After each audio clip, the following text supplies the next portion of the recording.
Ուկրաինայում հրադադարի շուրջ Ռուսաստանի հետ շաբաթներ բանակցելուց հետո Դոնալդ Թրամփը երեկ առաջին անգամ քննադատել է նախագահ Պուտինին։ NBC News-ին հեռախոսով տված հարցազրույցում ԱՄՆ նախագահն ասել է, որ իրեն շատ է զայրացրել Պուտինի հայտարարությունը, թե Ուկրաինային դրսից կառավարվող անցումային իշխանություն է հարկավոր։ Ըստ Թրամփի, նման սցենարի դեպքում ստիպված կլինեն նորից բանակցել նոր իշխանությունների հետ, եւ դեռ երկար ժամանակ գործարք հնարավոր չի լինի կնքել։ Սպիտակ տան ղեկավարը նաև սպառնացել է մինչև 50% մաքսատուրք սահմանել ռուսական նավթի վրա։ Եթե մեկ ամսում Պուտինը չհամաձայնի հրադադարին, ապա տեղեկացրել է, որ այս շաբաթ կրկին կխոսի նրա հետ։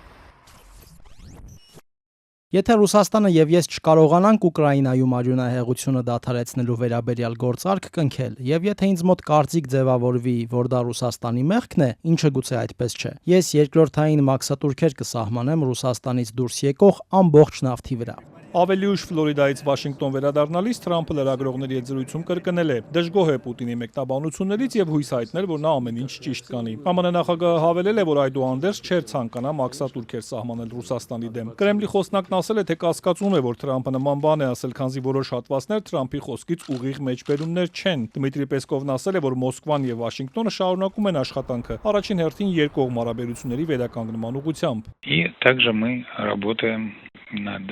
реализацией. Մենք նաև աշխատում ենք ուկրաինական կարգավորման հետ կապված որոշ գաղափարների իրականացման ուղղությամբ։ Այս աշխատանքները ընթացքի մեջ են, սակայն առայժմ չկա որևէ կոնկրետ բան, որի մասին կարող ենք կամ պետք է տեղեկացնենք։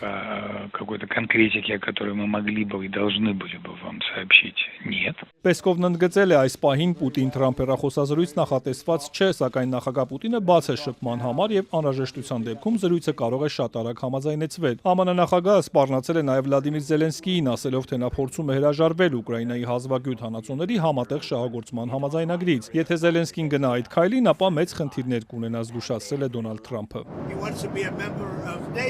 Նա ցանկանում է լինել ՆԱՏՕ-ի անդամ, բայց երբեք չլինի։ Նա հասկանում է դա։ Այնպես որ եթե նա ցանկանում է վերանայել գործարքի պայմանները, ապա լուրջ խնդիրներ կունենա։ Անցած շաբաթ Բլումբերգը հաղորդել էր, որ Վաշինգտոնը Կիևին ներկայացրել է համաձայնագրի նոր նախագիծ, որն ԱՄՆ-ին թույլ կտա գրեթե ամբողջությամբ վերահսկել բոլոր ապագա ներդրումներն Ուկրաինայի ենթակառուցվածքներում եւ հանքերում։ Զելենսկին իր հերթին ասել էր, թե չեն ցանկանում տպավորություն ստեղծվի, որ հրաժարվում են գործարքից, սակայն ԱՄՆ-ն շարունակ փոխում է գործարքի պայմանները։ Ուկրաինացի վերլուծաբան եւ Մինսկի բանակցություններում ուկրաինական պատվիրակության նախկին անդամ Սերգեյ Գարմաշը Ազատության նաստայաշե Եվրեմիա հեռուստաալիքին ասել է, որ գործարքի այս տարբերակը պարզապես թալանելու Ուկրաինային։ Ըստ նրա պետք է ստորագրվի փաստաթուղթ, որը չի հակասի երկրի սահմանադրությանն ու օրենքներին, որպեսզի հետագայում այն անօրինական չճանաչվի ու խնդիրներ չառաջացնի երկու երկրների հարաբերություններում։ Поэтому я думаю, что Украина должна предлагать сейчас свои варианты сделки. Կարծում եմ Ուկրաինան այժմ պետք է առաջարկի գործարքի իր տարբերակները, ելնելով նրանից, որ դրանք պետք է լինեն օրինական եւ համապատասխանեն միջազգային եւ առաջին հերթին ուկրաինական օրենսդրությանը։ В первую очередь все должно отвечать законодательству. Այս ընթացքում ռուսական զինուժը շարունակել է անօդաչուներով հարվածել Ուկրաինայի տարբեր շրջանների, այդ թվում Խարկովին, որտեղ կան վիրավորներ։ Կուպյանսկ քաղաքին հարվածել են նաև հրթիռներով։ Ըստ Ուկրաինայի Ռուսաստանն սկսել է հաճախ կիրառել մեծ հզորության ռումբեր, որոնք մեծ ավերածություններ են պատճառում։ Նախագահ Զելենսկին ասել է, որ Ուկրաինային հասցվող հարվածների աշխարհագրությունն ու դաժանությունը ցույց են տալիս, որ Պուտինը թքած ունի դիվանագիտության вրա։ Росія заслуговує на збільшення тиску на неї, на всі. Ռուսաստանն արժանի է ճնշման ուժեղացմանը, բոլոր այն կոշտ